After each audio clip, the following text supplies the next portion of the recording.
This episode of the podcast is brought to you by patreon.com/lightscameranonsense. Visit patreon.com/lightscameranonsense to help support your favorite new movie podcast. Now, let's get started. Of what I've been doing recently and how tedious it is. But, you know, I try to keep myself busy. I try to keep myself prepared for the days ahead or the weekend ahead. And I don't know, just trying to keep your mind busy when you're fucking just wiping Lysol wipes on boxes as they come in through a dock. It's fun. Yeah. Well, I don't really have a segue into anything else. I just needed to get that off my chest. I don't know. Well, Hello, everyone, and welcome. I'm glad that we finally reached the weekend that you've been longing so much for. Well, it's this weekend and any other weekend after this, you know? Oh, okay. So it's not a special weekend. It's just a weekend in general. Yeah, I mean, for me, they're all blending together anyway. I mean, with this quarantine and everything going on, it's like weekends are weekends, but they're also kind of like, it feels like you're trapped in, I don't know, anywhere else, like DMV or DPS, you know, like an office building where you're having to sit and wait. Luckily, we have, you know, TV and video games and stuff to help pass the time. But I feel like when I wake up on the weekend, even if I'm able to sleep in, you know, I'm like, oh, great. What can I do? Where can I go? I feel like the phrase weekends are weekends is like some galaxy brain shit. Yeah. It's like the third tier of the galaxy brain meme or something. I don't know what comes after that, but it's hopefully being able to go outside and do things. Like, I mean, we live in Texas, and now, you know, haircut places, you're able to get a haircut now because people were losing their shit about that. Well, Karen has to get her haircut. Meanwhile, you think that swoop just happens naturally? A lot of products goes into that. I know that for sure. Yeah. From what I've been told. I don't know. I don't put product in my hair. I know you do. I don't put product in my hair. Your beard hair. Well, you put beard stuff in your... Not really. I should, but I don't. Keep it clean. Keep that beard nice and silky smooth. Oh, gosh. Hello, everyone, and welcome to Lights, Camera, Nonsense, where we give you all the latest movie magic you may have missed. I'm Nick, honey mustard flavored Simmons. And I'm Zach. Catch up with me if you can. So, damn it. And I always forget the day, May 9th, 2020. Let's roll into the previews. Zach, what have you been watching? So I watched a couple things the last 2 weeks. Off your recommendation, Casey and I sat down and watched Middleditch and Schwartz, which is a 3-part comedy special on Netflix with Ben Schwartz and Thomas Middleditch. That was fucking great. I'm glad you liked it. Yeah, great few episodes. I wish there was more because I could watch so much more of those, but they play off each other really, really well. They do. I think my favorite is probably the first episode with the wedding. Yeah, same. But they're all great, and that's a lot of fun. Definitely give it a watch. It's super quick. They're all like 50 minutes, I think, 50 minutes to an hour. Yeah, about an hour each. So you can blast through them in less than an afternoon, or you can spread them out over the next couple of nights like we did. And then I also watched, we also watched the rest of Witcher Season 1, finally. Oh, finally? Yeah. We had watched the first 2 or 3 episodes when it dropped initially. Right. So now we finally went back and finished it. That's a good show. It is a really good show. Did you go back? I'm sorry, I must have missed it. Did you go back and start from the beginning? No, we just picked it back up, which was okay. That was slightly to our detriment, but not so much because we weren't like super far in or anything. Yeah, I was going to say with the different timelines going on. We remembered that there were different timelines going on, and we generally were able to keep track of it. There was one instance later on in the season, though, where it's like the second to last episode, I think, where Geralt is at the kingdom or whatever, and Mousak comes out into the hallway and is talking to him. We're like, what? Okay, this is a little confusing because up till now we've had the 3 separate timelines, and generally you've been able to keep track of like, okay, if Ciri is here, then we're in present. If Geralt is here, then we're in the past, or it's something to that effect. Right. But then when they start like melding, it gets confusing because you're still trying to characters cross over. Yeah, you're still trying to keep track of like where. Because it's not exactly present when that's happening. It's still in the past by like compared to what you've seen up till then. Right. So it's doing like this weird jumping around. I do remember a while back, one of our news stories was that the writers, who, forgive me, I cannot remember their names. I can look it up. They were talking about how season 2 will be easier to follow in terms of timeline, which makes sense. Because at this point, at the end of season 1, everything is like caught up together and there's not so much splitting anymore. But other than that one instance where we were really confused about where we were, and it like that only lasted for like 5 minutes until we're like, oh, okay, this is kind of where this fills in. Yeah. It wasn't too much of a problem.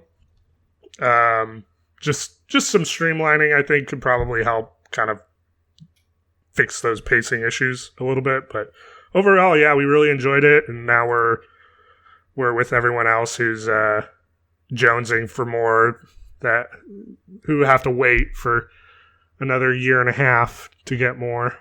Yeah, I think they had a whole bunch of different writers. It's a very Game of Thrones situation. Gotcha. Like one person wrote one episode, one person wrote another, etc. Maybe I'm thinking of the directors or showrunners. Nope. Same thing with the directors.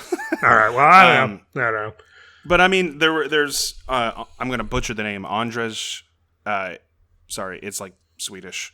Sepkowski and Lauren Schmidt. I think the interview I saw was with Lauren, I believe. Yeah, who helped create the show. She also wrote a majority of the episodes, and that's cool. I'm glad that you jumped back into it because. Especially towards the latter half of the season, it picks up. Yeah, I will say that the first part of the show, like the first couple episodes, are good, but it takes a while for it to really pick up steam. But once it does, it's just like crack. You got to keep watching. Oh yeah. So yeah, a lot of fun. Looking forward to more of that. Still have Toss a Coin to Your Witcher playing on repeat. Yeah, 24/7. Yeah, it's a catchy song. And then the last thing I watched was we started with Westworld Season 3. Oh, yeah. You told me you were going to get into this. Yeah. So I think we're 3 episodes from the ending. The season finale was just this past Sunday. Okay. So we're like 3 episodes behind, but we didn't start watching until like a week and a half ago or so. So pretty much binging it. Kind of, yeah. We've been doing like 2 episodes a night here, or like 3 episodes a night here, and then no episodes on other nights, just to kind of break it up a little bit. But yeah, we're pretty deep in now. Give me the skinny. I don't want to say that all the problems have been fixed, because they haven't. I still have some like little niggling issues here and there. I will, however, say it is a massive course correction from season 2. In what way? In terms of pacing, in terms of understanding what's happening, because like a lot of season 2's problems where it's like weird timeline bullshit things that it was trying to do. 3 or 4 different timelines. Yeah, like I remember reading an interview immediately after I watched the season 2 finale because everyone was like, what the fuck did I just watch? Where they specifically said that the goal of season 2 was to confuse the viewer, which I thought was bullshit. Like that makes no fucking sense. Why would you structure your show that way on purpose? But that's what they did. And I can only assume, because of the fallout from that, and which they were like, maybe that's not the best idea. They take a much more streamlined approach with this one. And most importantly, they stay the fuck out of the parks. From what I could tell from the trailer, because we talked about it, but I dropped off of the show like halfway through season 2, and from what I could tell from the trailer, that it's mostly season 3 takes place like in the quote unquote present day, in the real world. Yes. Okay. It's hard to say present day because this world is so like Paris just straight up doesn't exist in this world. Oh. It's been bombed or some shit. They kind of play fast and loose with whatever happened.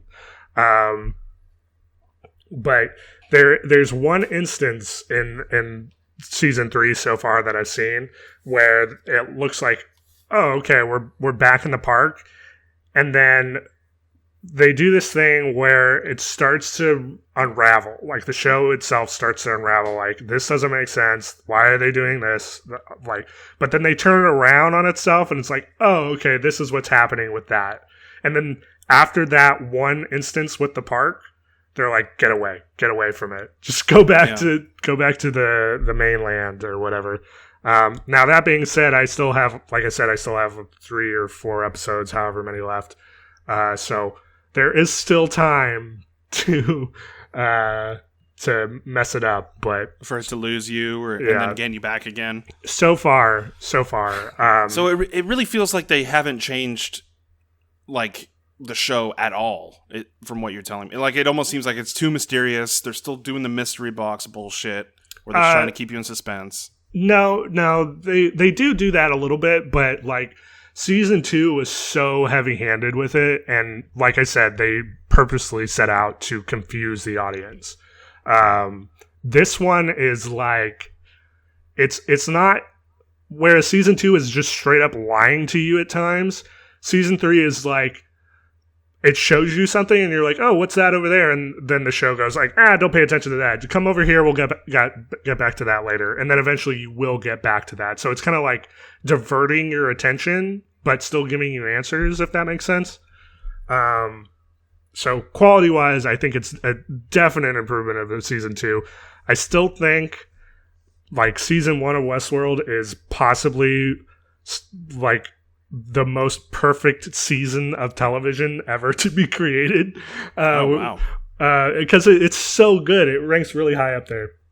And there's only like, honestly, I can't even really think of anything off the top of my head that I have an issue with season 1, which is why I say what I say. But the steep decline from that to season 2 was rough. And now, like, season 3 doesn't reach the same heights of season 1, but it kind of meters out so far, at least. So it's very much a roller coaster story for you when yes. it comes to the highs and lows of this, the crests and the. I haven't been fully convinced yet. Like, I'm not like, ooh, Westworld quite yet again. Right. But I am like, okay, all right, I see what you're doing. Well, show me some more, and then maybe I'll let you come into the house. So maybe by next episode you'll have the rest of the season finished, and you can kind of we should be done by next episode, because like I said, there's only 10 episodes in the season, I think, and we're on the tail end of it. So gotcha. But that's it for me. What about you? What'd you watch this week? Well, I've been trying to keep busy. You know, I come home from work and I'm like, all right, I'm gonna play some video games and then I'm gonna pass out. Sure. Because that's the thing. But every once in a while, I'll try to watch something that I haven't watched before. And Netflix has been pretty busy with their new releases. Actually. Yeah, they're dropping it like it's hot. That's still a relevant reference, right? Yeah, that's still a pretty new reference. Word up. For real. Stop, collaborate, and listen. I am dating myself here. Jeez, I mean we were super young when that came out, so I don't even know if that's relevant to us. But I've been watching a lot of there's one Hulu show, but mostly Netflix stuff that I've been watching. I've been watching I started watching Ghost in the Shell SAC 2045. Oh, I didn't realize that dropped already.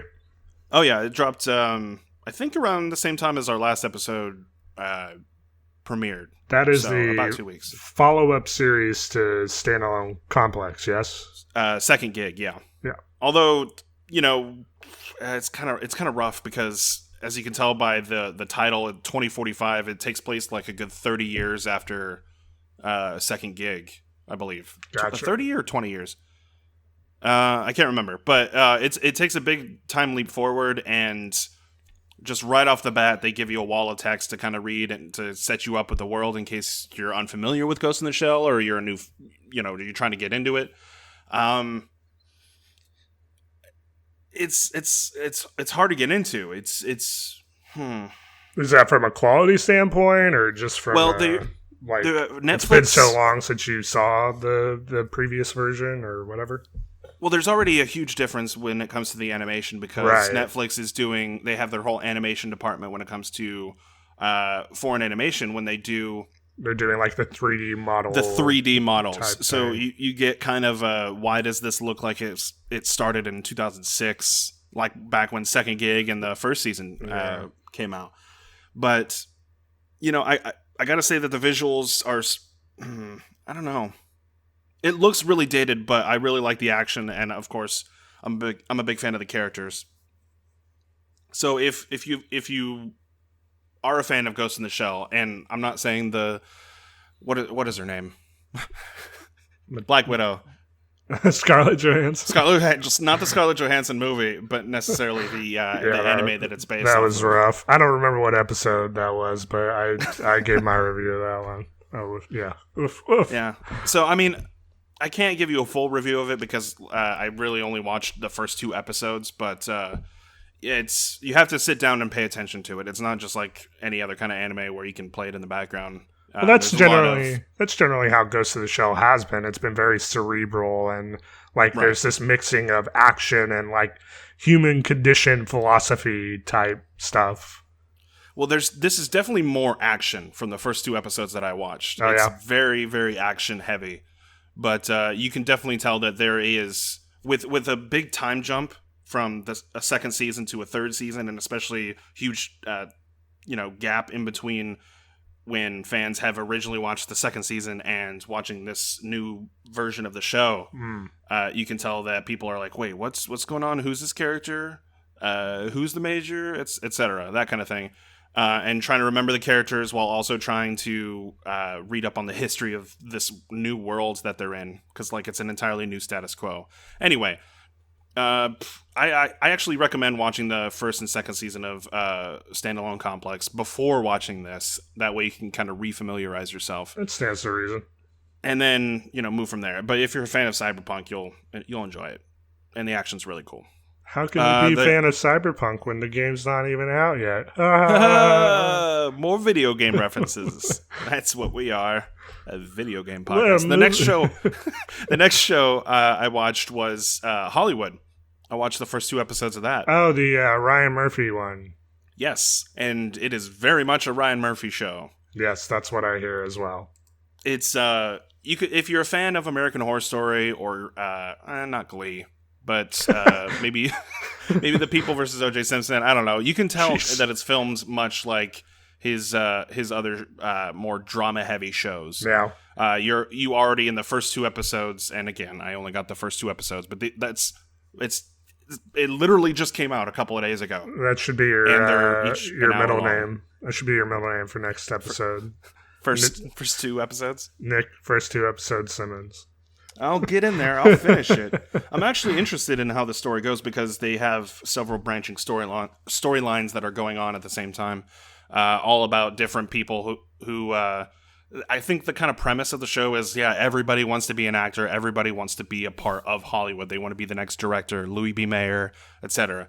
But everybody wants to be a cat.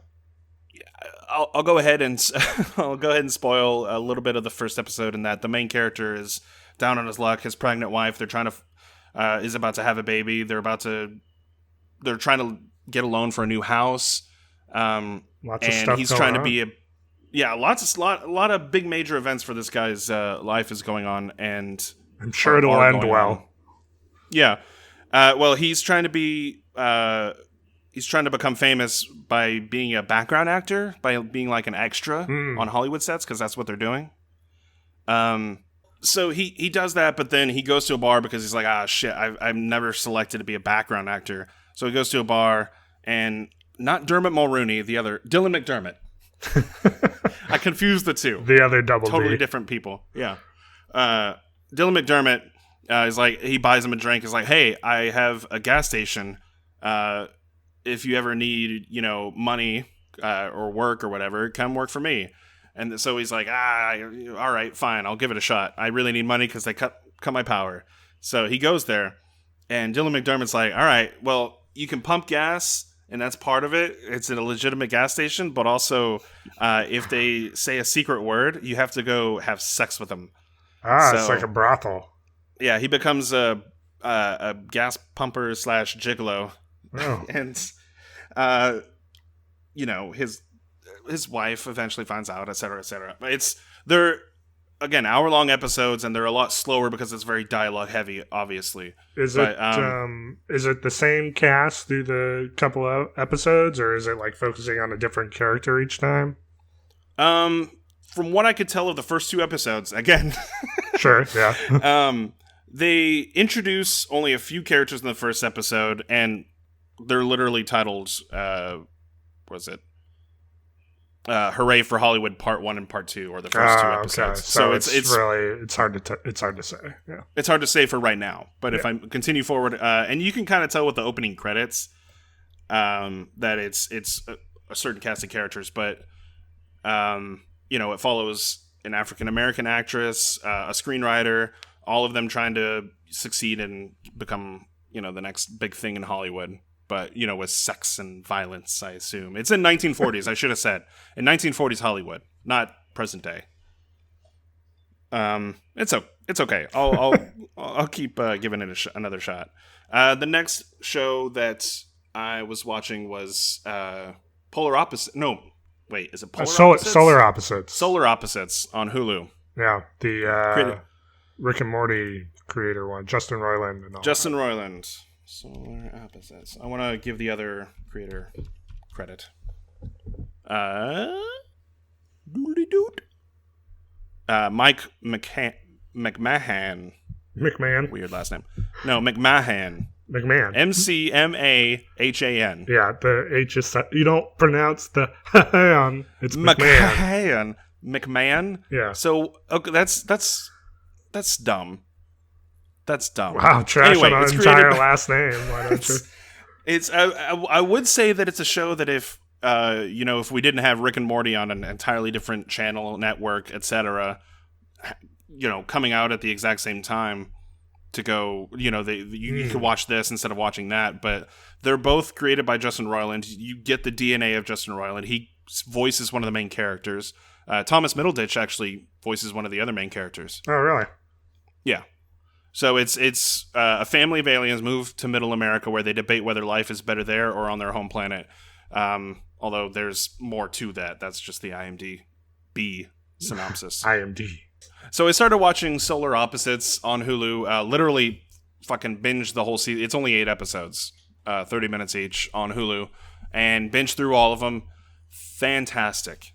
Obviously, if you're a fan of Rick and Morty or a fan of the comedy, then you're going to be a fan of this show. It's on Hulu, which means that they can get away with curse words. So you're hearing all the fucks. There's no bleeps or anything. I love me some cursing. Yeah. So, and they give you a warning, like, it's rated TVMA, blah blah blah blah blah blah. But like, it kind of throws you off because you're so used to watching Rick and Morty and like them bleeping out Rick and Morty and all the other characters. Yeah. But I've kind of fallen in love with this cast of these 4 aliens. It's like an adult blue and an adult green one, and they're clones.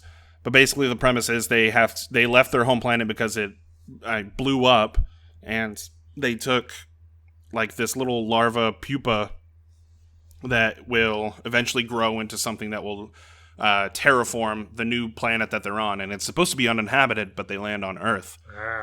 and they crash their ship. So one of them's the Justin Roiland character is the smart scientist one. You know, there's going to be some carryover, some overlap here. Yeah. And he's very serious about trying to fix the ship and trying to basically make Earth their new home planet. But the Thomas Middleditch character is like, whatever, the kind of lazy, basically Morty-esque type character. But he's not incompetent. And then there's their two quote-unquote kids they're basically the B story almost all the time. And they do their own thing. But then there's a C story that is also happening throughout the season where the two kids will shrink people and put it in like kind of a ant farm in their wall. And that starts its own story. And there's a climactic ending to that seed story that I think is one of the best episodes of television this year so far. Wow, we are full of like putting our flags in the ground and dying on hills today. I can't believe I'm saying that for a fucking Justin Roiland piece, but yeah, I was like, what? I can't believe, why is this story continuing on? Like, the title of the episode is I can't remember. It's like the two main characters steal a bear. And you're like, okay, what are they going to get up to in this episode? I mean, obviously they're going to steal a bear, but what else? How'd they get there? But it doesn't center around those two characters at all. It focuses on the shrunk humans in the ant farm wall thing. And like how society crumbles when you're fucking shrunk and tiny. And it's great. It's fantastic. I highly recommend it. Anybody who has Hulu, or if you want to sign up for a Hulu free trial and just watch that, I can pretty much guarantee there will probably be some new Hulu subscriptions for just the show, you know, the Rick and Morty fans and that fan base. But I was genuinely laughing. I was cry laughing at points. Nice. So it's good stuff. Yeah, it's on my list, and you know how that goes. Yeah. You'll get to it like 6 months later. Yeah. Once it's no longer relevant. No, I like I said, I don't normally binge stuff. I only watch the first 2 episodes. And Nick, I don't usually binge stuff, Simmons. I'll get distracted from something else, or I'll want to play a video game or something, you know. Fucking nerd. But yeah, I mean, there's a whole bunch of things to watch. You know, they're releasing new stuff every week, and I feel like, I want to try to dip my toes into this, you know, so we can have something to talk about on the podcast. But sometimes it's then someone shouts at you like, "Sir, this is a public pool." Yes. I'm on my phone, and it's the middle of an outbreak, you know, a pandemic, but I'm in a public pool. And you're just like, I want to dip my toes in. I want to dip my toes in. No, go back inside. Wear a mask, damn it. Yeah, that's pretty much. I mean, we're pretty short on what we've been watching. Yeah, we were truncated, which is abnormal. Yeah. Do you have any news? I do have news. Let's go into the news before we go into the main topic. Okay. I don't know how long that's going to be. Yeah. Well, one of us might be pulling more than the other on that one, but shit. In the news. So first up, I don't know who you're referring to. I don't know. like you actually might have done the homework. You might have actually gotten some work done, or you're hoping that I did. In which case, I don't know, but I don't know. Guess we'll find out. Maybe news should go long today. Well, I'll let you decide. I watched Star Wars Clone Wars. I've been watching more of that. Oh, yeah. Sorry. So where are you right now? I am season-wise? Halfway through season 3. Okay, so you're catching up. Yes. I just finished like the little short. What is it? Padme trying to destroy the bill to deregulate the banks. Oh, yeah. And stuff. The boring political stuff. Okay, so that episode is the one where her uncle just shows up again. No, because I've been watching them in order. So yeah, it goes from season 3 to like season 2 for one episode, and then season 3 again, and then season 1, like the last episode of it, and then back to season 3. Because now I'm in the Night Sisters arc. Gotcha. Yeah, if you're not doing it like you are and doing it timeline wise, or if you're watching it release order wise, that episode that one where she's trying to defeat the bill, and there's like espionage going on and all that jazz. That's the one where her uncle just shows up again. Yeah, even though he died in the season 1 finale. What? Yeah, yeah, and they even for the reasoning, the end of the season 3 episode that precedes in chronological order, that episode, it ends differently. Like, it ends triumphantly with her giving this speech about how blah blah blah blah politics. But like, if they actually go through with what they're going to do and they don't defeat the bill, then it's going to make a whole bunch of, it's going to make all of their constituents hungry and they're going to starve, and then there's really no purpose behind this. Right. And everybody's like, yeah, that was a great speech. And then the episode ends. And then the next episode, she gives like a slightly different version of that speech. And everybody's like, yeah, that was an okay speech. And then she's confronted. And this is the season 1 episode. Yeah. Where they're like, I don't think you should do that. People are going to come after you. She's like, what? What the fuck? Everybody was behind her at the end of the episode before this. So yeah, I understand where you're coming from now. Yeah. Weird tonal inconsistencies, but I think that's like what you get when you look at the show that started as like the serial thing, and then as they keep going, they're like, maybe we should have longer plot points that stretch through a couple episodes. Yeah, like the Mandalore stuff that was happening before. Yeah.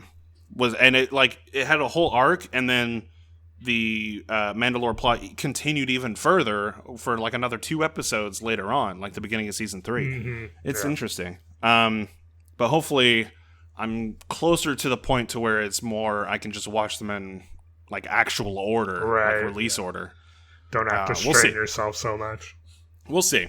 I have to pull up the fucking StarWars.com Clone Wars chronological order website every single time I pull up the Disney Plus app. That's too much. It's not. I mean, it's too much for me. Oh, it's in my Google history. Like, hold on, I can do it really quick. I'll type in Star Wars. Yep, auto completed. Clone Wars watch order, and it's the first result. Anyway, let's get on to the news. News. So first up, Hellraiser TV series is being developed by HBO. When was the last time a Hellraiser film came out? Hold on. That's a good question. I'm looking it up. Hellraiser. Because I know the franchise has been going on for like a long time. Yeah, there's like 10 movies. Fuck, man. I think it was like late. No, it was like soon. It was actually like super recent. 2018. Yeah, Hellraiser Judgment. There is 1, 2, 3, 4, 5, 6, 7, 8, 9, 10 of them. Yeah. Less than I thought. But yeah, so that's being developed. I think it's. Let me see if it has David Gordon Green. Which was with Danny McBride, Jody Hill, Brandon James. He was behind 2018's Halloween. Yeah. It looks like they've got a couple other people lined up for directing, but he's going to be the main one. Okay, and this is on HBO. Yes, HBO. With the writers of Falling Skies and X2 and Superman Returns. Oh boy. I don't know. It might be good. I'm not that big of a fan of the Hellraiser series. It's like if you are, then you're a really big fan. But if you're not, then you don't really care. Clive Barker rubs me the wrong way. Well, we had our discussion about Nightbreed not too long ago. We did. Nightbreed. Moving on. What else? A live-action Hercules is in development through Disney. Oh, yeah. With the Russo brothers set to helm. Yeah, I remember reading an article about like them waiting on a certain aspect of it. I think they're just in development right now. They obviously haven't started shooting or anything. They're still script writing and all that. Oh no! The article was that it would not be a literal translation of the animated film. Yeah. They're taking some liberties here and there. They're going to do some things differently. I believe when asked, like somebody asked them if it was going to be a musical like the original animated one, and they were like, the answer. Hold on, it's such a non-answer. Like, maybe it is. I don't know. Hold on. Is it something that's in the vein of the original and inspired by it? Let's see. It would have new elements. Which Russo are they talking to here? With Collider, Joe Russo, I believe, was saying this. He says it might have been an interview with Extraction. We're going to give you a different story. I think we'll do something that's in the vein of the original, inspired by it, but we also bring some new elements to the table. And then he goes on to talk about how they did that with the Marvel movies too, like they weren't direct adaptations of the comic source material. And then they were asked whether it was going to be a musical. He says, we can't say one way or the other. Music will certainly be a part of it. Like, what the fuck is that? There will be music in the film. We will have a score. It will have a score. That's very much like Disney told them, hey, don't give them any specific details. Yeah. And then the script is being done by Dave Callaham, who is also the screenwriter of Shang-Chi. Oh, cool. Well, I mean, I don't really have any reference for that, obviously. It's just the same guy. I don't know what else he's done, but he's on that. Did we talk about Extraction? We did in the last episode, right? You did a review of it, yeah. Do you have it in the news that they're planning a sequel? I don't have that, but I do remember seeing that that was in development. They were doing it's reported that Joe Russo has been hired to write a sequel, who wrote the original, with the intention of bringing back both Sam Hargrave, who was the original director, and Chris Hemsworth. Even though that flies in the face of the ending of the film, even though it's kind of watch Extraction. It's not that bad of a film. It's really great action. Anyway, moving on. A National Treasure TV series is in development for Disney Plus. What? Oh, that was my Nicolas Cage. That was good. This is alongside the already in development National Treasure 3 film. So, see, I was actually thinking that they were gonna turn National Treasure 3 into a TV show. No, it's alongside the movie. Supposedly. Weird. At this point, they might do a pivot further on down the line, but as of right now, they're both separate entities. Huh. Supposedly, the TV show on Disney Plus is going to have a much younger cast, which to me sounds very much like a young Indiana Jones Adventures sort of thing. Hey, don't knock it until you watch it, man. I have watched it. Are you still knocking it? No. It's good. I was just saying. We got Sean Patrick Flannery from that. We did, yeah. I guess we're buckling up for the National Treasure Cinematic Universe. Hey, I actually enjoy, and because the original, I don't know if the sequel did, but the original dropped on Disney Plus. Yes, yeah. Recently. I watched it. I feel like I saw the second one time, and I remember literally nothing about it. Book of Secrets. It's okay. But first one's actually like legitimately good. Like, yeah. In terms of just like a family-friendly sort of adventure movie. That silly at points, but also like, it's silly. It's fun. Yeah. It's when Jerry Bruckheimer is involved with a Disney PG-13 or PG, rated film, and it's an American adventure film. Yeah. Obviously, it's going to have that kind of feel to it. Cool. It's very classic adventure. Yeah. John Turteltaub. He also directed The Meg, The Sorcerer's Apprentice. Oh, Disney's The Kid. You know who that stars? A younger Bruce Willis. Willis, yeah. And Spencer Breslin. Bringing it back. Are we just gonna at some point do another rename for the podcast and just call it the Spencer Breslin Podcast? And the Breslin Podcast, yeah. And talk about various... Everybody wants to know. Hold on, we gotta get an update on Spencer Breslin. I feel like we did it recently. The last two episodes ago when we last talked about not Spencer 2 episodes ago. Might as well. He sneaks in here. I feel like every other time. He hasn't been in a film since 2016. That's it. He's only 27. Wow, he's actually our age. Cool. I thought he was older. Anyway, we can move on. Cat in the Hat. Speaking of Nick Cage, he will be playing Joe Exotic in a Tiger King TV series being produced by CBS Television Studios. Oh, CBS. Aww. Yeah. You know what that means. And also, Kate McKinnon is attached to play Carol Baskins. Nice.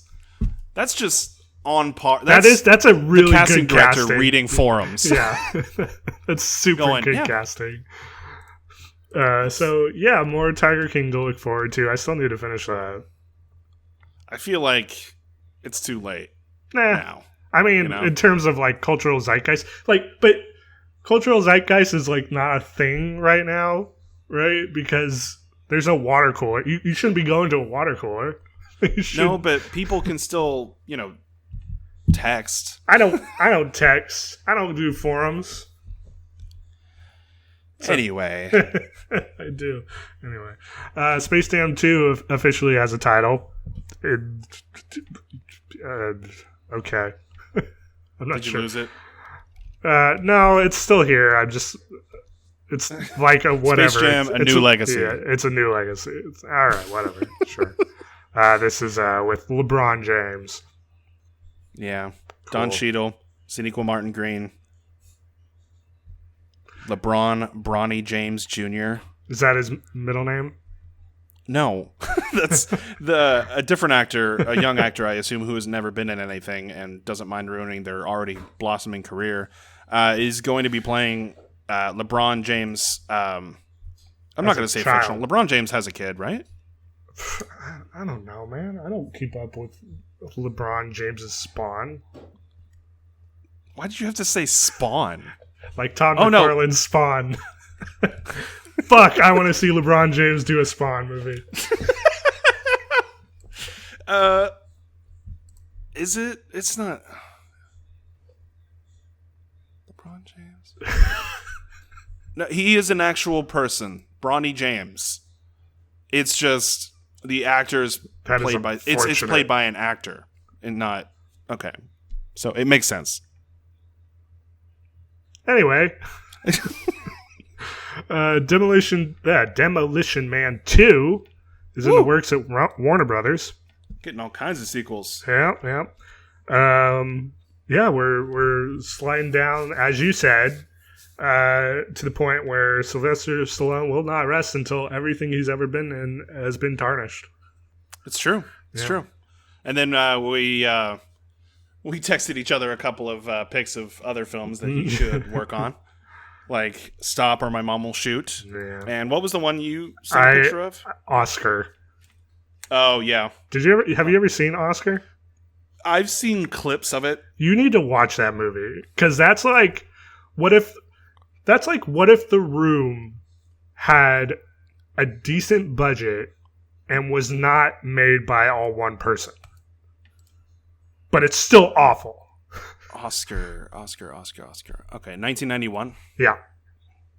Wow. This is a movie that I watched on a whim. It's directed by John Landis. Yeah. Exactly. What? I watched it on a whim one weekend because it was one of those weekends where I had nothing to do and it was just on. And I'm so happy I did because it's a trip. Marissa Tomei, Tim Curry, it's like Chaz Palminteri. It is so like overacted and cheesy, but in the best possible way. Gangster Angelo snaps provolone, promises his dying father that he will give up a life of crime, and instead goes straight. Provolone. That will tell you all you need to know. I believe there's also singing at one point. I believe there's a musical number where Stallone sings. You love it to see a film that has no other musical elements other than one musical number, like, the hit film Mac and Me. Second randomly show me. Second Mac and Me reference in like 2 episodes, I think. Did you do another Mac and Me? Okay, we need to. What's the Mac and Me timeline? Wait, he was in Zuki? Oh no, he was a voice. Blah blah blah. Yeah, Escape Plan. He's still in those. Animal. There's a movie called Animal Crackers. Oh, nice. Is that in production? God, it already came out. Oh, damn it! It's an American China 3D computer animated comedy fantasy film. Is it about based on the animal shaped cookie? Oh, thank Christ! I gotta find this thing. John Krasinski, Emily Blunt, Danny DeVito, Ian McKellen, Sylvester Stallone, Raven Simone, and Patrick Warburton. This is like that food fight movie.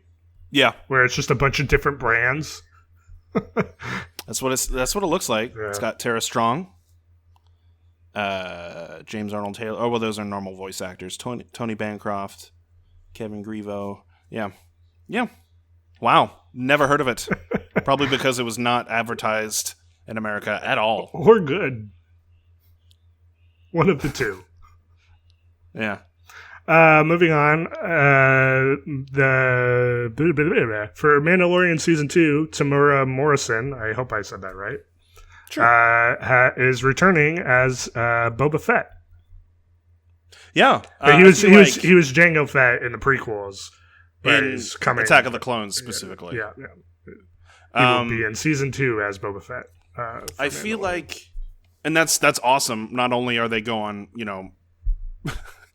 I wouldn't say that's a retcon, right? Like, it's pretty much in the comics and stuff that he survived the Sarlacc pit? Yeah, but I mean, I don't know if that was in, like, pre-Disney acquisition, or if it was post. So this might be the new retcon. I don't fucking know, man. I know. I'm going to upset many an old Star Wars fan when I say I could not give a fuck less about Boba Fett. It's really more of a, hey, look who this is. Because, I mean, they're already bringing characters from Clone Wars into Mandalorian. It's really just the people who are running the ship for Star Wars media since, it was acquired by Disney, are clearly going, fuck it. Throw everything to the window and see what sticks. And my first reaction to seeing this news announcement is one, well, okay, cool. He's coming back. He gets more work. That's awesome for him. That kind of thing. But this is Aquaman. This is also, I haven't seen Aquaman, so this is also on top of the development that supposedly Rosario Dawson is in talks to play Ahsoka Tano. That's what I mean. In Mandalorian Season 2. And it's like, that's cool that you're bringing this into the fold too with everything else, but I think part of the charm for Season 1 is it's like there's not really a whole, like, you're not seeing Han Solo show up, and be like, oh, hey, too big of a character. What's up, Mando? And, that kind of thing. I like that it's a little bit more contained to its own thing.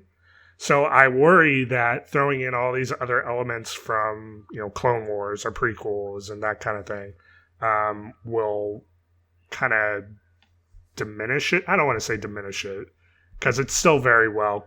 It's very likely to still be good television, but I just, you always have that worry that making it too big will ruin kind of the flow they had going for the first season. Yeah. And like I said, I really don't care about Boba Fett. Like, his whole arc in terms of, like, popular Pulp Fiction interest is that he was barely in the movies, and then they had all the expanded universe stuff, which doesn't count anymore. But if you're just looking at the movies, he died like a little bitch. Like, I don't know what to tell you. But now he's not dead. So yeah, I was gonna say I'm reading off of StarWars.fandom, blah blah blah. It's a wiki for it. But although Lucas opted against adding Boba's escape and the ambiguity surrounding the character's fate in sources such as the official databank on StarWars.com, the Star Wars Legends continuity previously known as the Expanded Universe, saw Boba escape from the Sarlacc, so non-canon. Yeah. He went on to appear in dozens of Expanded Universe stories set after Return of the Jedi. His last chronological Legends appearing was in Fate of the Jedi Apocalypse, set 40 years after Return of the Jedi. Yeah, so which would make him super old. So yeah, that was the Legends continuity, which, as you said, doesn't count anymore. It's non-canon. So feasibly, unless that has been said, because I think right now in the Star Wars comics, they're in the in-between period for Empire and Jedi.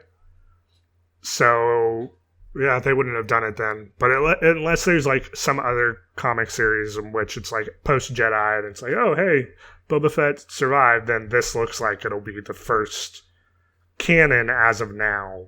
Right. Like confirmation that he did not die in the Sarlacc pit. We'll have to wait and see how they explain him being on the show. Yeah. Because like if he just randomly appears and it's like, hey, look, it's Boba Fett, and they don't say anything, then it's obviously just fan service, Disney's grabbing me by the collar, slapping me silly and going, you eat this and you enjoy Have it. the nostalgia. Look, this is the guy you know and like. Here. Right, because not only me going through Clone Wars and eventually Rebels and then, Mandalorian Season 2, I'm already spoiled at the fact that Ahsoka Tano survives to the point of the Mandalorian Season 2. Right, yeah. Not that I ever thought that was a possibility. That's past Rebels, too. So there's like a whole plot point of that. Right. So, I mean, the fact that you have to be not only a fan, but a super fan, and being caught up to the point for the Mandalorian Season 2 and not being surprised by the spoiler of this, it's just, I don't know. Maybe I remember being a fan and enjoying the feature films and that being enough. But now, in order to enjoy Season 2 of a show that I was very much interested in, even not being a super fan, I have to have context for one, maybe two animated series that have come out years before. Yeah. I don't know. At least I'm still going through and enjoying it, but yeah, at least for the most part, at least they're good. So that way you're not like trudging through shit. I said for the most part, it's been rough. I said for the most part. Clone Wars. Believe me, I have my own misgivings about the Jar Jar episodes, but anyway. Yeah, I just know that there's more ahead of me. Like I said, I'm only halfway through Season 3, and I know that there's 7 seasons, so I'm like halfway done. There's always more Star Wars. Case in point. How's it like that? They even have Rebels after that. So, let's move on. Case in point, a new Star Wars movie from Taika Waititi has been announced. Oh, yeah. Alongside a new Disney Plus show from Russian doll writer Leslie Headland. So, two different things. Different things. But he's headlining both of them. No. Taika Waititi is just doing the movie. And then there's a new Disney Plus show in the works from Leslie Headland. They're totally separate. So I guess what's happening to Russian Doll Season 2? I don't know. What's happening? I don't know. What the hell, man? Well, I would imagine, because this is like, it's not even like that series is being filmed right now. It's just in the works. It's in development. Right. So I would imagine Season 2 of Russian Doll would drop before. Unless Disney's like, we'll give you so much money to put Russian Doll on the back burner, which is very possible. I mean, it didn't do gangbusters. It was only an 8-episode season on Netflix that was February of last year. But I remember enjoying it. I remember reading good things about it. It got nominated for a couple Golden Globes, did it not? It got nominated for Emmys. Emmys, sorry. Might be. Yeah, it actually won Outstanding Single Camera Picture. No, it got production nominations, mostly. Okay. And, yeah. But still, I enjoyed it. It was an interesting premise. Most Groundhog Day type of premises, if done in an interesting way, can be very, I don't know, watchable. That's true, yes. Anything could be very watchable. Anything could be very watchable if it's done right. You're correct. Hey, earlier we were talking about Animal Crackers, the movie, all right? And neither of us have seen it. If it was done right. All right. What else? I mean, I'm interested in the Taika Waititi. So alongside him directing, he will also be co-writing it with Christy Wilson Cairns, I believe. Yes. Who was behind 1917. Yeah. Yeah, she's a big up-and-comer in Hollywood, and I think that was her first big film, right? Yeah. She had 1917, and then she's also attached to the new Edgar Wright movie, which I don't remember what it's called. Oh, no, I have it. Hold on. It's, I'm clicking through things. Last night or something like that? Last Night in Soho. That's it, yeah. Yeah.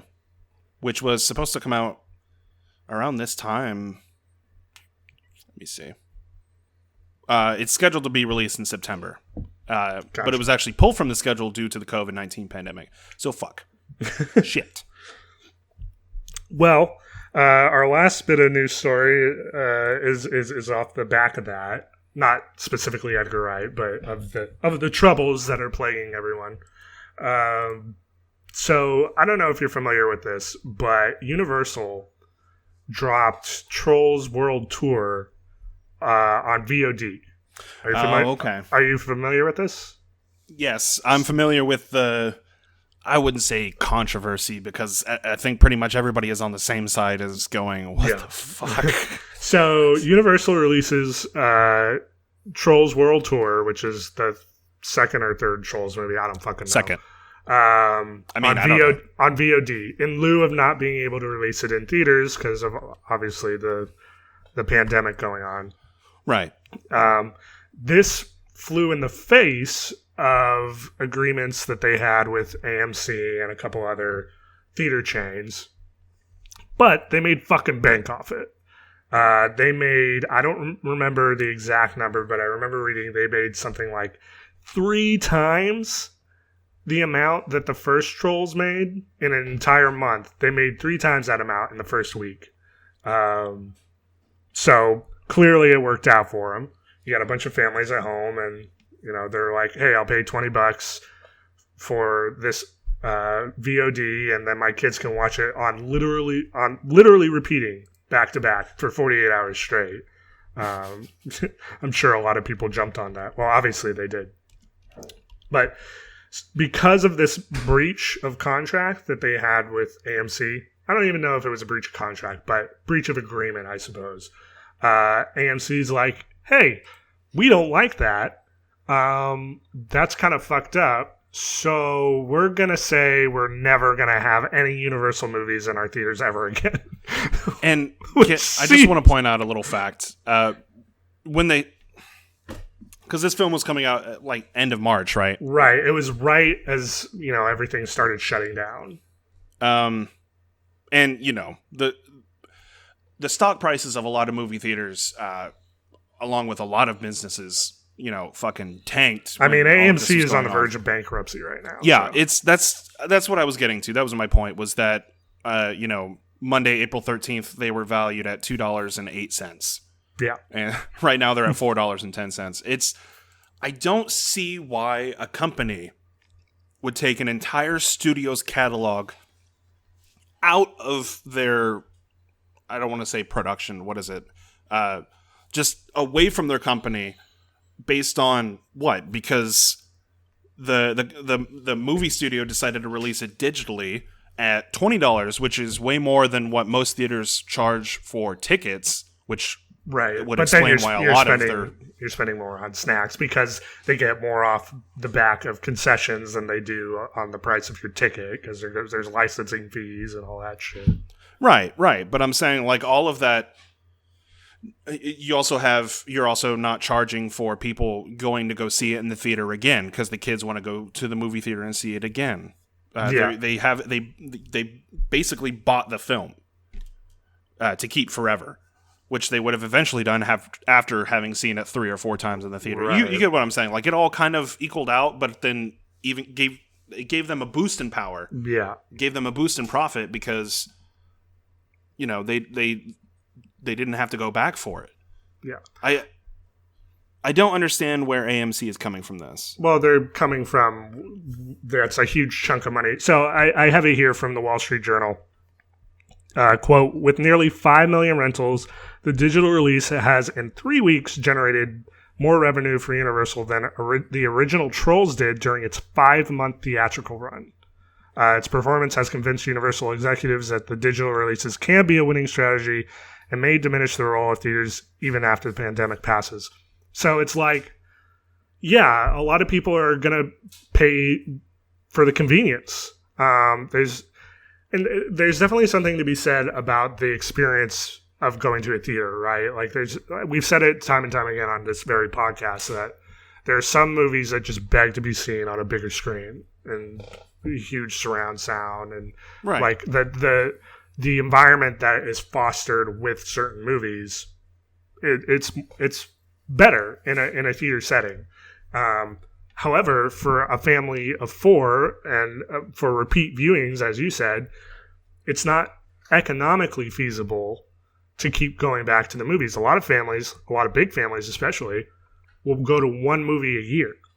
And I think we previously talked about how there was a study recently where a movie theater attendance has gone down annually, year after year after year, with very few people going to movies on a regular basis. And now we see Universal go the route of VOD and like, hey, this actually can make pretty good fucking bank, especially for family films, So right. A jukebox musical film. Right. If the kids just want to play it and then sing to it, and if they can sing that in their living room rather than have to be surrounded by total strangers and feel pressure to not. I'm just saying, like, I understand why AMC is pushing back from this. They're seeing the future basically happen. Right. This was predicted years and years ago when it came to, not just people pirating films, because that was going to happen no matter what. Right. But the fact that digital releases were happening in music, were happening in video games, were happening in every other media industry, and they're thinking we're going to lose millions and millions and millions of dollars because people don't need us anymore. Right. All we need to do is charge them the price of a ticket, and they're willing to do it. There will be some backlash. I saw comments on people saying $20 for Trolls World Tour. No fucking thank you. Well, $20 for Invisible Man? No thank you. And it's like, it depends on the viewer, right? Because for me, for my family, economically, it doesn't make sense for me to say, like, I'm going to rent this, unless it's a movie I know I'm going to watch over and over and over again, back to back, which even then, I don't even know when I'd have the time to do something like that. $20 for a rental is steep. However, again, you take a family of 4 kids and a mom and a dad, right? Or even just 2 kids, a family unit of 4. Those ticket prices, you're spending $40 on tickets just there. So you half the price to get it, to be able to stay at home. You don't have to worry about your kids screaming in the movie theater and having to get them all into to the car. And then that's not even with snacks. You have everything at home that you can eat. And $20, half the price for just the tickets that you would be spending at a movie theater. And you can just sit them down in front of the TV and then they can watch it till their heart's content. The next parents can leave 2 the room days. because they know they're in their own home. Right, exactly. So it's even a safety issue or a safety, solution. It's true, yes. Rather than, because I worked at a movie theater for 4 years. Yeah, I saw parents for movies just like this drop off their kids because it's rated G and they think, oh, it's going to be a theater entirely full of kids, that there wouldn't be adults in there. And I'm not implying anything, but I'm saying in any normal situation where parents would just leave their kids in any kind of movie theater or any kind of environment and thinking that it's okay because, it's a kid's movie. They're leaving an 8-year-old unattended in a movie theater? Yeah. Trust me. Like when Watchmen came out, the first week that it came out, I saw the very front row was a whole bunch of fucking kids that were like 10 years old. And I was doing my walkthrough. I'm the guy with the light walking through in the middle of the movie, making sure, nobody's videotaping it or, God forbid, having sex in the middle of the movie theater. But then there's a row of fucking prepubescent kids who were watching a sex scene between a glowing blue man and a woman in a... it's funny that you say that suit. because I also remember seeing Watchmen in theaters, and I swear to God, there was like a 7-year-old in there. Yeah. They think it's all right because it's a superhero film. And this was after Batman Begins, after Dark Knight, after all of the new dark, superhero films.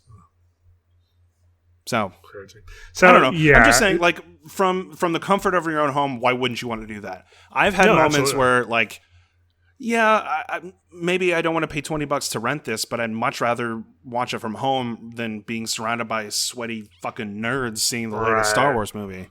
Well, and like for other movies, maybe that's not so important to be in a theater setting. For drama or period pieces, it's like, do I really need to be in a theater setting to really get the full experience of this? Is it nice? Yes. Is it needed? Not so much. So, yeah, I mean, anyway, all that to say is obviously AMC is pissed, and they're stamping their feet and saying that they're not going to show any more Universal movies. I believe they also had a sister chain that's like Cineworld or something. That also stated Carmike Cinemas, Odeon Cinemas, UCI Cinemas, technically Cinemark, Really? Or no, I'm sorry. They have the largest share over Cineworld and Cinemark. I'm sorry, I misread that. Gotcha. Okay. They're going to lose all the business of the Fast and Furious movies. Well, and that's when it's like, are you just playing chicken right now?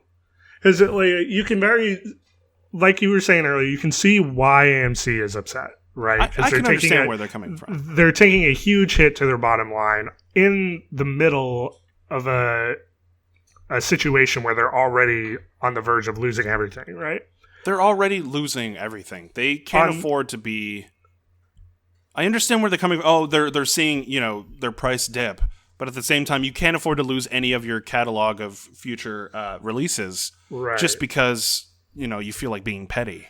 Well, and then on the other hand, on Universal's side, like they're obviously doing this because they want to get money now, right? Yeah.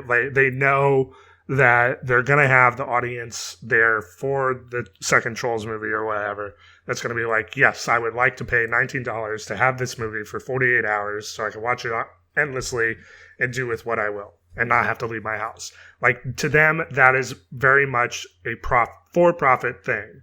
However, that also happens to be on the side of consumer friendliness, where from a consumer standpoint, ideally, you're not leaving the house. You can't go to movies anyways because all the theater chains are closed. Right. So now you have nothing to watch, or nothing as a family to watch anyway. And then here comes this huge release that is very popular with younger kids. To customers, Universal is in the right here, and they're going to side with that. So it's not only is it profit, but it's also good press. Right, exactly. So there's this dividing line in which both sides are ostensibly playing chicken with each other because they're like calling on each other's bullshit. Universal's like, you really going to bow out on the Fast and Furious money or the Jurassic World money? Fuck off. Get out of here. And then on the other side, you have AMC being like, oh, well, you're really going to dip out on showing your movies in a box office and getting domestic gross off of that or, whatever. But it all comes down to that dividing line between consumer friendliness and just business sense. Yeah. And I have a feeling AMC is probably going to be sorely disappointed, or at least eating crow by the time the next Fast and the Furious rolls around. You eat that no crow. Pun intended. It just depends. Well, I mean, it also depends, and I don't want to say it, but it also depends on how the companies are reacting to how long this is going to last. Because there's different companies. Every single company is going to react differently to when they're told, hey, this is going to last until the fall. And they're gonna have to constantly be pushing back dates for all of these movies that they want to release in theaters. And I was gonna ask you, how long until every every studio was releasing their video or their movies on VOD. Yeah, well, like we were looking at with Universal, it depends on how much they think they can gain off their bottom line, because in the end, releasing World Tour on VOD was more beneficial to Universal. Yeah. So they're probably going to have to go with this on a case-by-case basis, and whether or not they think releasing Fast and the Furious or the next Jurassic World on VOD will be more beneficial for them in the long run than releasing box office. I have a feeling that they're going to see that really the most benefit you could get from this is if it's a children's movie. Right. Because you're going to see that cost analysis that families are going to be doing. Whereas... I'm sorry, I don't mean cut. No, you're good. I was just going to say, yeah, like Scoob is coming out. Right. It's the Scooby-Doo animated movie. It's coming out literally the end of this week. Yeah. So you're going to have them doing their cost breakdown of, like we did earlier with ticket prices, snack prices, everything, ease of use, that kind of thing, versus single viewer attendees that are more likely to go to those older audience-oriented movies like Fast and the Furious and Jurassic World, where they might be more inclined to say, $19 for a rental? Yeah. Maybe not. But, like, I just want to slap those people who say that, because I'm like, you do that when you go see it at the theater, though. Right, but for them, there's more of a benefit to seeing it in theater. And we talked about that on a case-by-case basis. Like, a Godzilla movie or a Jurassic Park, Jurassic World movie, you obviously want to see it in theaters. But if we are expecting this pandemic, and at least the restrictions and, stay-at-home orders, work-from-home orders that will be, set in place to last until the fall, to even the end of fall, beginning of winter, I'm hesitant to question, why are we not seeing more movies being released VOD right now with the success of Trolls World Tour? And I know we keep kind of talking in circles when it comes to this being a specific film for kids that they can rent and kids will enjoy it, and it's a kids movie. But I think that once movie studios start learning that they can take a risk with, say, a Godzilla movie, like my example, and then releasing it on VOD, seeing the success of that rather than just holding on to it until next year. Well, let's be real. I mean, Godzilla already wasn't making huge bank. It was a bad example. I'm just saying, like a big epic film. Right, but it only takes one of those huge epic films to go yeah, fuck it. We're going to put all of our production budget behind this, and then we're going to release it for $20 on VOD because Trolls World Tour did gangbusters, and we're going to make the same amount of money, if not more, because we're more explosive. We're a bigger event than Trolls, right? But then they fail. But what I mean is the films that have already been filmed. Not necessarily the ones that were in production and then had to halt production. It's still kind of the same thing, right? They've sunk that budget behind them. It's already been utilized. So they're doing, again, another cost analysis breakdown of, do we think there's an audience for this to release just straight to VOD and make our money back? Because that's what it's all about. It's all about the bottom line. It's not about, which is kind of what I was getting at with Universal's decision in the first place. It is consumer friendly, but make no mistake, they did a breakdown before they made that decision.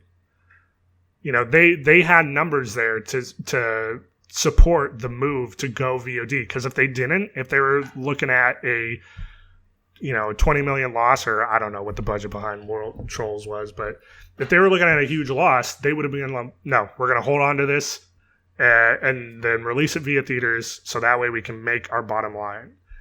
I don't know. I mean, with certain movie studios, I can see a film that they had no projection for any of this pandemic.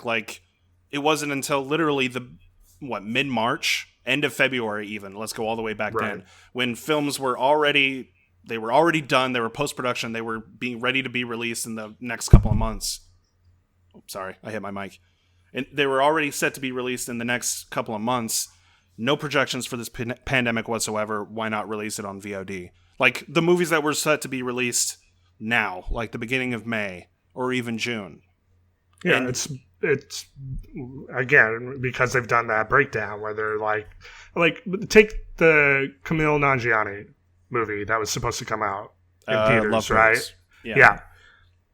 They did an analysis and was like, if we release this on Netflix or Hulu or whatever, we're going to get the same eyes on it, and whatever agreement they made with Netflix or whatever streaming service they're on, they probably had a contingent in there that said, baseline, you will make this. And their accountants went, that's about as much as we would have made on a box office release. I think, and unless they can make that same, at the very least, that same amount that they would have hit at the box office, then they're not going to do it. Because King of Monsters was fucking great, right? Yeah. Especially on the big screen. And they put a lot of money behind it. And then they barely recouped their budget. I think they were under budget, actually.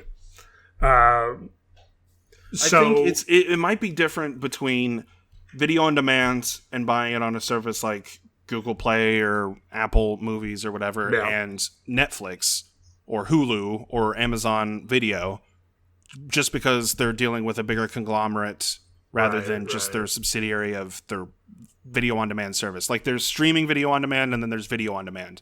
Like if you're already a customer of Netflix or Hulu or Amazon Video, then chances are you're not paying $20 for that rental because you're already subscribed to that service. So it's really free money for that person. I think it's different because they're already getting that money back from Netflix purchasing that film from them. So it's an easier win and an easier argument for that production company. And I honestly think it's a better move. Like I would much rather watch The Lovebirds on Netflix and stream it that way than have to rent it. Yeah, and that goes back to our previous, what we were saying about like how certain movies are fine to not see in theaters. Like a movie like that is going to be pretty much the exact same at home than you would have seen it at the movie theaters.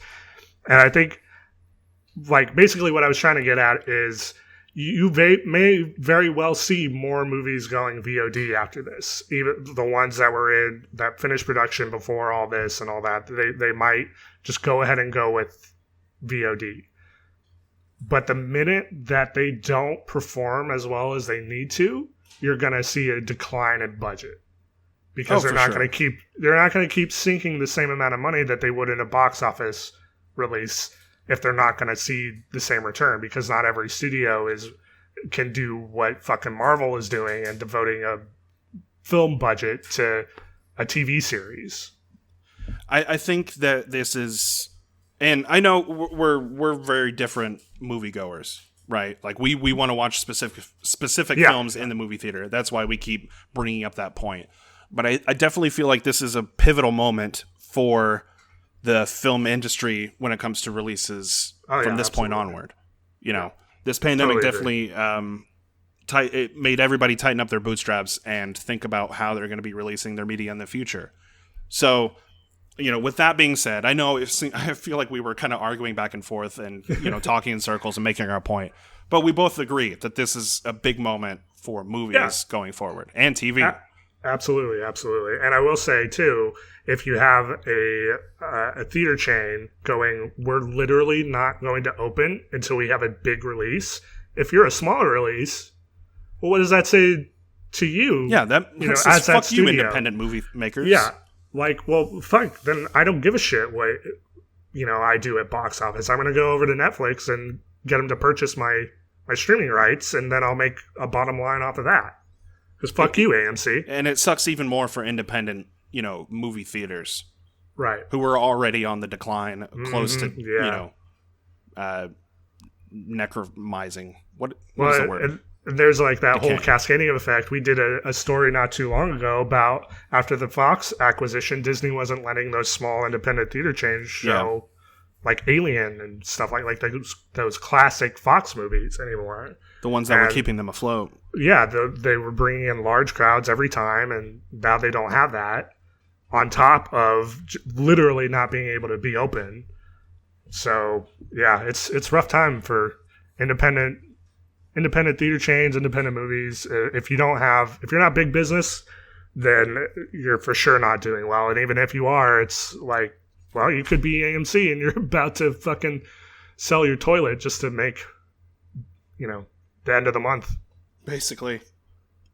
Zach, do you have any more news for me? That was it. That was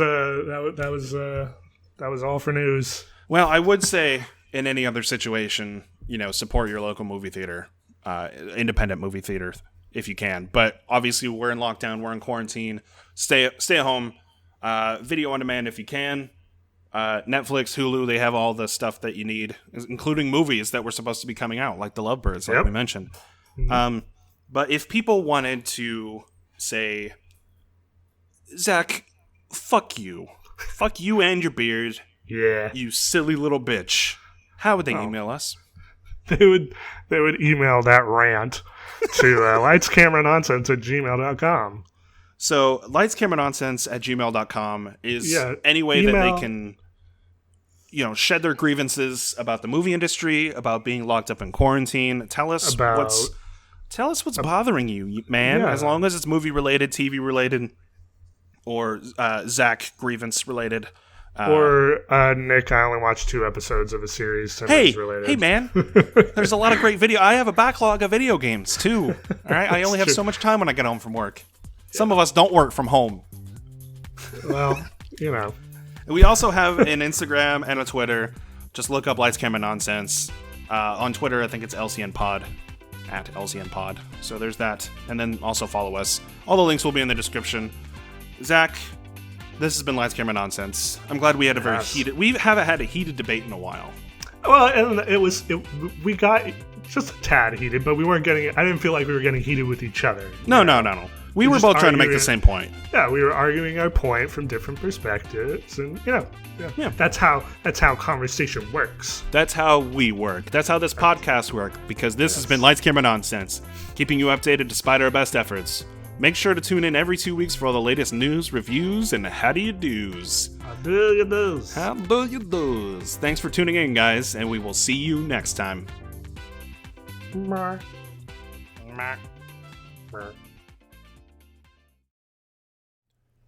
So, we failed to mention that it was Mother's Day tomorrow, by the time that this comes out. So, from Zach and I, to all the mothers out there, happy Mother's Day.